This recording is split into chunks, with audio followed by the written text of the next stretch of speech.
so glad to be back. Hi, I'm Judith Furnari, back from my absence here in the Chronic Rift. Today we're going to give Keith, who is also back, a little bit more room to talk, like he needs it, as we delve into the alternative comic book. What exactly is it? And what makes it different? Do DC and Marvel have anything to worry about? We'll see. Now let's kick Keith and the comic books. Hi, Keith.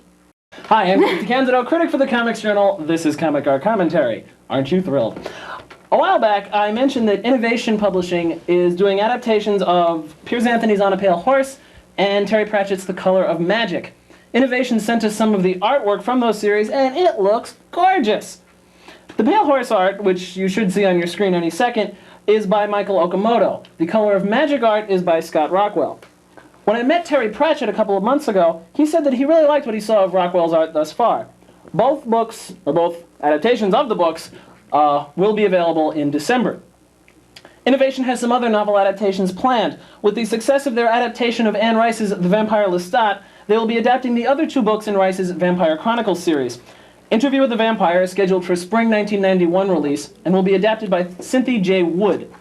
The Queen of the Damned, the third book in the series, is scheduled for the summer and will be adapted by James Schlosser. The artists for both of these have yet to be determined. These will both also be, like Lestat, 12-issue bi-monthly series printed on high-quality paper. They are also setting for spring release another Anne Rice book that doesn't have any vampires in it, called The Master of the Rambling Gate, which will also be adapted by Schlosser, and also they have yet to announce the artists. Finally, Scott Rockwell, him again, will be adapting Gene Wolfe's The Shadow of the Torturer, the first in Wolfe's Book of the New Sun series, the first issue of which will come out in December. This week's comic in review is John J. Muth's adaptation of the Fritz Lang movie M.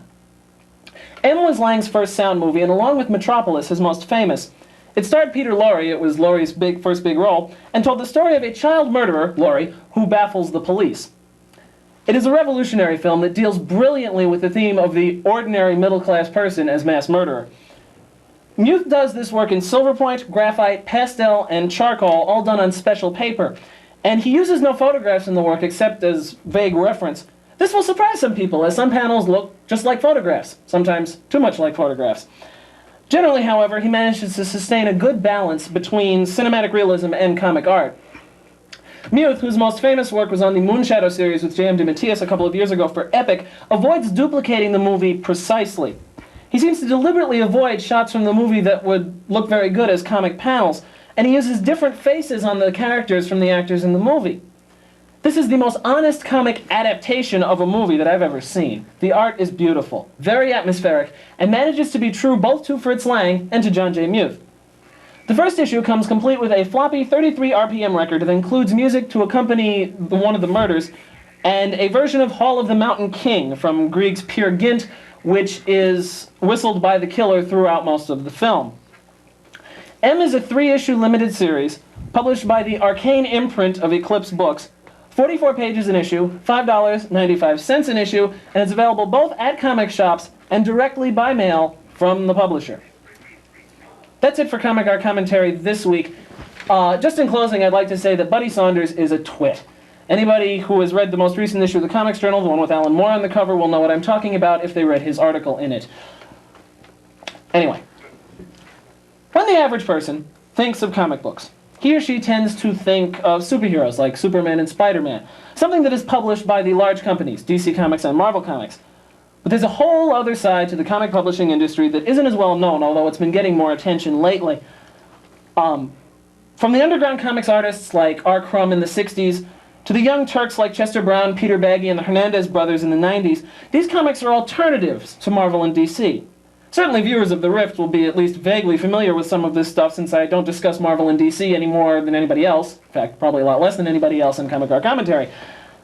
Non-mainstream publishers, often erroneously referred to as independents, fall into a number of categories. Many are genuine businesses like Marvel and DC, only smaller. Some of them really are independent, run by one person with the help of 2 or 3 others. Some are like First Publishing and the recently defunct Comico the Comic Company. Carbon copies of Marvel and DC, the same superhero and fantasy science fiction themes. Others, like Fantagraphics Books and Kitchen Sink Press, are more expressive, more expansive, and often more personal. With Judy and I, to discuss the wide and varied world of alternative comics are, on my left, Calvin Reid, an editor with Publishers Weekly, and who also reviews graphic novels for that magazine. On the other side, we have back once again Felix Rodriguez, the person who designed our logo, one of the people who discussed comic art a while back, and also a freelance artist. And way over there on my right is Joe Pierce, a PhD in biology and a longtime comics fan. Joe, how do you think, could you explain, in many ways, the underground movement in the late 60s, Zap Comics, the Fabulous Furry Freak Brothers, stuff like that, was the inspiration for the alternative comics of the 70s, 80s, and now the 90s? Could you sort of Sure. explain how that worked? The underground comics sort of developed in the late 60s as a relatively spontaneous movement among a few individuals that were looking for a way of expressing themselves as artists without having to be censored by the publishers that were publishing comics at the time. A lot of this is in reaction to the comic book code, which had been developed in the 50s in response to a fear that comic books were corrupting the youth. There was too much violence, sex, and things like that in it. And in fact, there were even Senate hearings on the matter. And as a result, the comic book code was set up. And a lot of comic book publishers from that time on were very scared about pushing the boat or trying to come up with anything that might be controversial. And so comic books tended to grind out a certain type of superhero, a certain type of crime story where there wasn't too much violence, in which the hero obviously won. And that progressed along, and a lot of the people that developed the undergrounds, are Crumb, S. Clay Wilson, Spain, were reacting to that. And a lot of them had also read Mad, which was one of the few publications at the time that sort of skirted the whole code by becoming a magazine instead of a comic book. And so they had seen some of the outrageous humor that Mad had been using in the early 60s, and they wanted to express themselves, and the easiest way to do it was to go out, buy a printing press, and do it on your own without trying to go through the established system. And so a lot of them, they started in different parts of the country, but a lot of them ended up migrating to San Francisco, forming little nucleuses and issuing things like Zap and stuff, which really set the ground for today's alternative comics.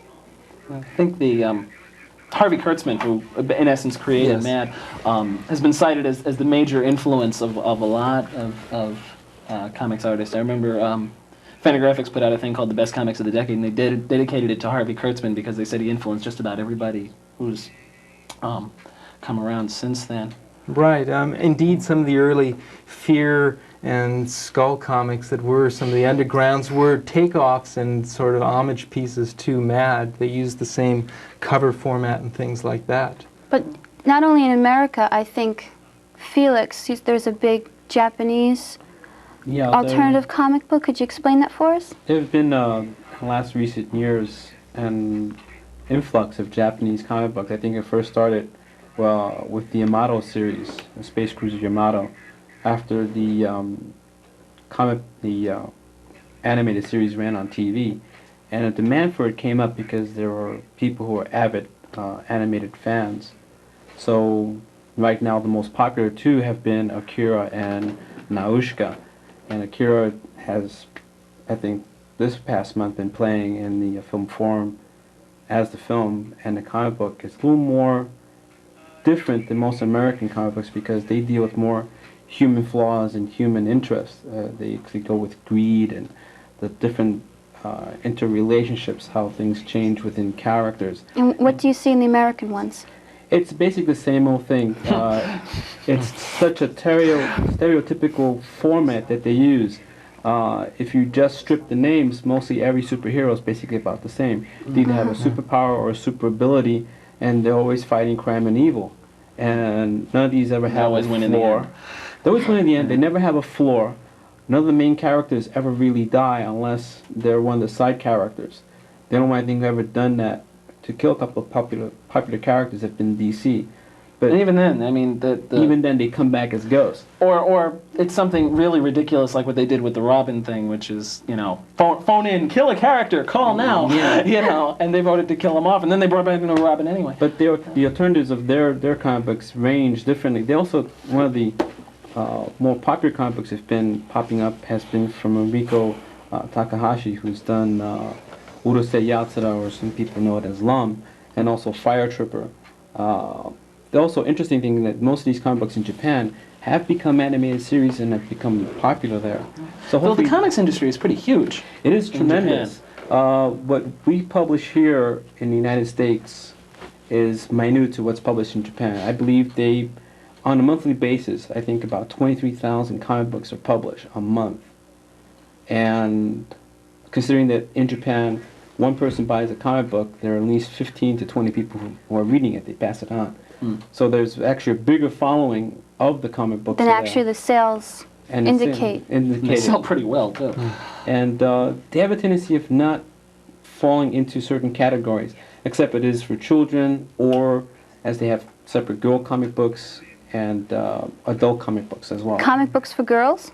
Yes, they specialize What a in different areas. Initially, Urusei Yatsura, or Lum, is and started out as a comic book for girls, and it's picked up popularity throughout Japan. Calvin, you you work for Publishers Weekly. You're on the cutting edge, and well, you get a chance to see. And you also recently did an article for PW on certain trends. What kind of trends do you see in the non-mainstream field? Are there any trends? Yeah, well, I think just in terms of the kind of material that artists are trying to deal with, I think what Joe said is pretty much characterizes what's happening today. Basically, very personal narratives. I think that's probably what you would associate mostly with the alternative comics. Comics about really like everyday people, about their problems, also taken to extremes as well. What the 60s underground comics enabled comics artists today to do is to realize that comics didn't necessarily have to be done aimed directly at either adolescent boys or very young children. That all of the dark, troubling rumblings of the soul could be dealt with in the same way in comics as they are in novels and films and TV, to whatever extent TV does it. What they did as well, and this isn't necessarily about the material, but it's kind of important, they also opened up a way for these comics to be sold, because they couldn't be sold at the newsstands, they couldn't be sold at the code-approved places. So the head shops... They wouldn't get approved Exactly. by the Comics Code. Exactly. The comics that from the 60s that were sold in the head shops and in the paraphernalia shops in the 60s, those shops kind of slowly became, I think the comics started to become more and more important than the other stuff. And that became an outlet. Dead posters, and stuff like that. Yeah. But what I see in comics is personal stories, personal, very expressive things about everyday life, and even more imaginative. Can I pick? I have a question, and I'm going to direct it at you. Ooh, I got a question? There is a comic book that I was shown known as Black Kiss by Howard Chaykin. Yes. And it is about a vampire who is trying to stop the release of a pornographic movie that it was in. Because it's this vampire is transsexual. Transsexual vampire. Yes. And I was flipping through it. I found the rampant sexual, I wouldn't even say imagery, I would say right on the page. There was no imagery in that comic. Most of the art consisted of very pornographic scenes, and I don't see that as was it some kind of gimmick to sell the story? Because I really didn't think it was much of a story. There were pornographic comic books. I don't the funny thing approve. is, I don't blame you. What Black Kiss was, there were 3 reviews of Black Kiss in the Comics Journal at 3 different times, and I think one of them hit it just right. One written by a guy named Darcy Sullivan, which said that what Black Kiss was the triumph of style over substance by a lot. Howard Chaykin is one of those people who sort of dances on the edge between mainstream and alternative. He will do a superhero. He doesn't care. He said he'd rather just have the money anyway. He said that. Oh, so he's trying to make money off of this. Yeah, and I think what he was doing with Black Kiss was basically trying to see how much he could get away with. Because Black Kiss was published by Vortex, which is a Canadian company that is not code approved. Previously, most of Chaykin's work has been for either Marvel, DC, or First, which are all, companies, basically. I don't think it's much, personally, I don't think it's much of a comic book. Well, there's a whole host of comics that are now designed as pornographic pieces that are marked, for adults only on the outside cover, and that's the primary purpose of them. Some tongue-in-cheek, some not. I mean, maybe that's Just what I another didn't market. get to say, because what alternative comics are doing is they're addressing the whole broad range of themes. I mean, you name it, and that's what they're doing, just as any other genre, just as though there are violent action drama films, mystery novels. There are comics now that are doing all these kinds of things. Yeah, some of them take, some better than others. take the excuse of not yet. Some of them Just take like the in every excuse of other not having the genre. code to see how much blood, gore, and guts and veins in your teeth that they can put in. Veins in the teeth are one thing, oral sex is another. Well, that was something. What was the name of it? Something that was done called. It was reviewed in the same thing with Black Kiss. It was called. Damn. It was this guy. He would look like a cross between Batman and Wolverine, and it was David Quinn and Tim Vigil. It was awful. Yeah, well, those are pretty amazing. I mean, Faustus and those things. Faust. That was Faust, it. yeah, Yes. yeah. I There you mean, go. yeah, sure. They They were trying to be literary with that, you by take it using to- Faust, and it had nothing to do with it. Sure. And the other extreme, there's a publication called Cherry, which is nothing more than a pornographic comic book, but done in a very humorous way, in a very light, pokes a lot of fun at politics and sexual mores and stuff. In fact, if you really want to talk about what's a current right now, really, sexually explicit comics, I think, are a trend that it's worth talking about. Fantagraphics has a new line of them, some of Eros which comics. are very good, and some of which are you can toss over an your avenue shoulder. that's opening up, so it's, Sure. it's Catalan, in fact, Let's do it. when I did my article, talking to various people in the industry, Terry Nantier over at MBM and Bern Metz, MBM is starting, or has done some erotic material, and will be doing more. Catalan has a very big selling line of Monaro, softcore, you might say, but other things. Catalan is mainly importing. They only. Now, import Catalan are European stuff. importing things and translating them, but he was the first to introduce this kind of material. Wait, should into this be on the country. comic book section, or should it be like next to Hustler in the kiosks downtown? Well, They should be on the racks with books, opinion is what on they that. should be, yeah. So I think in Japan also they have these adult comic books, so that might be being started importing also as the rest of the Japanese comic books are coming in.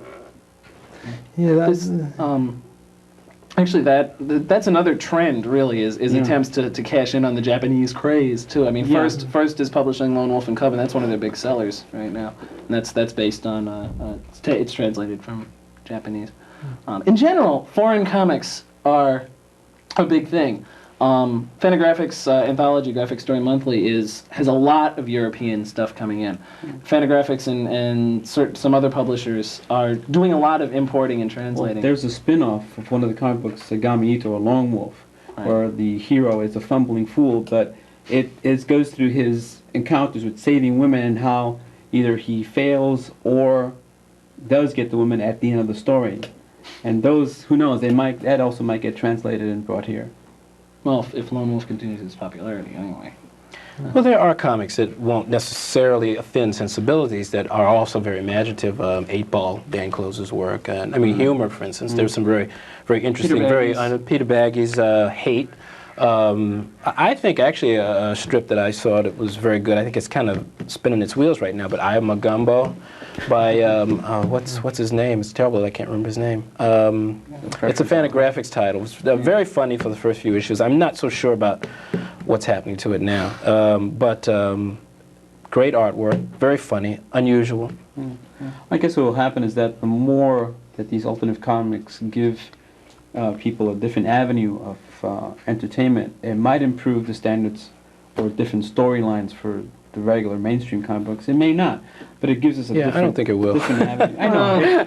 You're gonna have Marvel sausage grinders on anymore. But I'm not could sure you that see, the- could you that- see the more popular ones being swallowed up by the big guys? I think that's a possibility. Yeah. I think it's something that will happen if their sales reached a point where they would be interested. I mean, I just don't think that I Have Magumbo or even Love and Rockets would sell enough to make DC or Marvel, very interested in. Love and Rockets might at this point. But Maybe Love and Rockets, yeah. More the One thing alternative Japanese ones might, because they are selling big. Because they have such a different structure that they have, and people are just picking it up. And the more stuff that comes over, there's still Lupin the Third, and one of the more samurai sagas that they've had lately was Masamune the One-Eyed Dragon, which is usually tales of most of the 15th and 16th century Japan of samurais. So that's an avenue, because people are getting more into the Japanese comic books. Yeah, I think the independents more have just found a lot of markets that just didn't exist before, and they're really not competing with I don't Marvel think they didn't or exist. They DC. didn't. They were untapped. They were untapped. Yeah. Okay. Yeah. But I don't think they compete with the Marvel and DC Superman markets that much. I mean, they're sold to different audiences, and I think there's not that much overlap. You're not going to see someone reading Marvel reading American Splendor, or probably not. Not too likely, no. Certainly, Its author would be mortified if that was right, true. yes, that's true. One thing that also I think has developed with the growing of alternative comics is not so much from the creative point of view, but from a more economic or more legal, whatever point of view, is that a lot of alternative comics creators own their own material. That was one of the big things about the Undergrounds, was the Undergrounds published their own material, they own their own material, it was theirs to do whatever they wanted with. And a lot of the publishers, like Fantagraphics, Kitchen Sink, Last Gasp, guys like that, the creators own their own work. And some of the other, like Eclipse does for some of their things. Even Copen's work is independent by his own. He released them. Yeah.